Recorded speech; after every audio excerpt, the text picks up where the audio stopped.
അവള് നേരം വെളുത്തപ്പോ തന്നെ ഫോണും കുത്തിപ്പിടിച്ച് കൂനിപ്പടച്ചിരിക്കുന്നത് കണ്ടില്ലേ? നേരെ ഇരിക്കടി. ഓ ഈ അമ്മയുടെ ഒരു കാര്യം, എപ്പോഴും അവള് നടു വളച്ച് മാത്രമേ ഇരിക്കത്തുള്ളൂ. നേരെ ഇരിക്കാൻ പറഞ്ഞാൽ കേൾക്കത്തില്ല.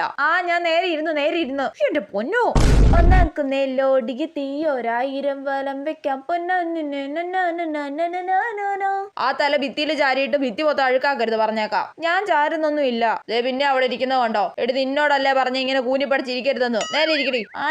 ഇരിക്കാം. ഇങ്ങനെ ഇരിക്കാതെ അങ്ങോട്ടും ഇങ്ങോട്ടും നടക്കുമെങ്കിലും ചേടി. ഏത് സമയത്തും അവളുടെ ഒരു കൂനിപ്പടച്ചിരുത്താം. ഈ പെണ്ണിന്റെ കല്യാണമൊക്കെ കഴിഞ്ഞോ? അതിപ്പോ ഞാൻ അറിഞ്ഞില്ലല്ലോ. എന്നാ പിന്നെ ആ ഫോണിന്റെ ഉള്ളിലോട്ട് കയറിയിരിക്കെ, എന്നിട്ട് ആ കാലെടുത്ത് തലയിലും വെക്ക്. ഈ പാട്ട് വായത് പോകുന്നില്ലല്ലോ. അയ്യോ, അമ്മ കുളിയും കഴിഞ്ഞ് വരുന്നുണ്ട്. നേരെ ഇരിക്കട്ടെ, ഇല്ലെങ്കിൽ അതിനുള്ള ചീത്ത കിട്ടും. ചേടാ, ഈ ശീലം എന്താ എനിക്ക് മാറ്റാൻ പറ്റാത്ത? ഇനി മുതൽ മര്യാദക്ക് നേരെ ഇരിക്കാം. യെസ്. ഈ ചേച്ചി പുതിയ വീഡിയോ ഇട്ടോ? അതെ, അവള് പിന്നെ അങ്ങനെ തന്നെ ഇരിക്കുവാ. അയ്യോ ഇല്ലില്ല.